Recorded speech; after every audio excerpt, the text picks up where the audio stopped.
आज हम बात करेंगे कैलिफोर्निया में लगी उस भीषण आग के बारे में जिसने पूरी दुनिया का ध्यान अपनी ओर खींचा। यह केवल एक आग की घटना नहीं है, बल्कि यह क्लाइमेट चेंज और एनवायरमेंटल इम्बैलेंस की एक गंभीर चेतावनी है। इस वीडियो में हम समझेंगे कि ये आग क्यों लगी और इसके क्या कारण थे और यह किस तरह अमेरिका की सबसे बड़ी वाइल्ड फायर घटना बन गई। कैलिफोर्निया के लॉस एंजलिस में फैली हुई इस आग ने अब तक 12,000 से ज्यादा बिल्डिंग्स को राख बना दिया है। यह आग 7 जनवरी को शुरू हुई थी, जो कि अब तक खत्म होने का नाम नहीं ले रही है।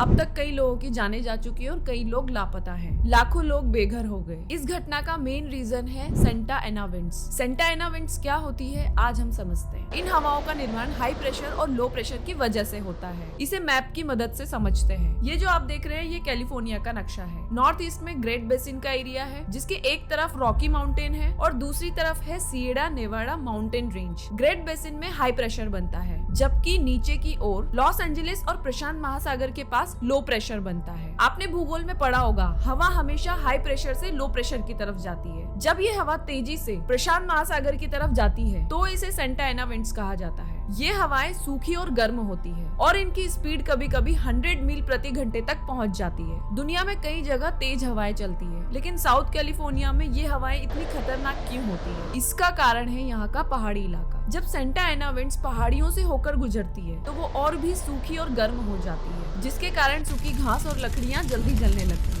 और जंगल में आग तेजी से फैलती है। यही वजह है कि साउथ कैलिफोर्निया में 3 बड़े वाइल्ड फायर हुए हैं। जैसे जैसे हवाएं और तेज होती गई, आग ने और भी बड़े इलाकों को अपने चपेट में ले लिया। अब बात करते हैं दूसरे कारण के बारे में। दूसरा कारण है क्लाइमेट चेंज। क्लाइमेट चेंज के कारण वाइल्ड फायर की संख्या और उनकी तीव्रता में लगातार वृद्धि हो रही है। 2021 के एक स्टडी से पता चलता है कि कैलिफोर्निया में अब वाइल्ड फायर का सीजन बहुत लंबा हो गया है। पहले ये सीजन अगस्त में हुआ करता था, लेकिन अब ये जुलाई से ही शुरू हो जाता है। कैलिफोर्निया में पिछले 20 सालों में सबसे बड़े 10 वाइल्ड फायर हुए हैं। इसका मेन रीजन है कार्बन डाइऑक्साइड और ग्रीन हाउस गैसों का बढ़ता उत्सर्जन। अब बात करते हैं कि आगे क्या करना है और कैलिफोर्निया की ये घटना हमें क्या सिखाती है। हमें क्लाइमेट चेंज को बहुत ही सीरियस लेना चाहिए। सूखा और आग जैसी समस्याओं से निपटने के लिए हमें बेहतर योजनाएं बनानी होगी। जंगलों की कटाई पर रोक लगानी होगी। ज्यादा से ज्यादा पेड़ लगाने होंगे। आग से बचाव के लिए चेतावनी प्रणाली को और मजबूत बनाना होगा। ग्रीन हाउस गैस उत्सर्जन को कम करना, और अगर ऐसा नहीं किया गया तो आने वाले टाइम पे सिचुएशन और भी सीरियस हो सकती है। वैज्ञानिकों ने चेतावनी दी है कि अगर तापमान 1.5 डिग्री सेल्सियस तक सीमित नहीं किया गया तो इसके रिजल्ट्स बहुत ही डेंजरस होने वाले हैं। तो अब आपको समझ में आ गया होगा कि कैलिफोर्निया में बार बार आग लगने का मुख्य कारण क्या है। यह केवल एक प्राकृतिक घटना नहीं है, बल्कि इसमें मानव निर्मित कारण भी शामिल है। अगर इन्फॉर्मेशन अच्छी लगी हो तो लाइक, कमेंट, सब्सक्राइब जरूर करिए।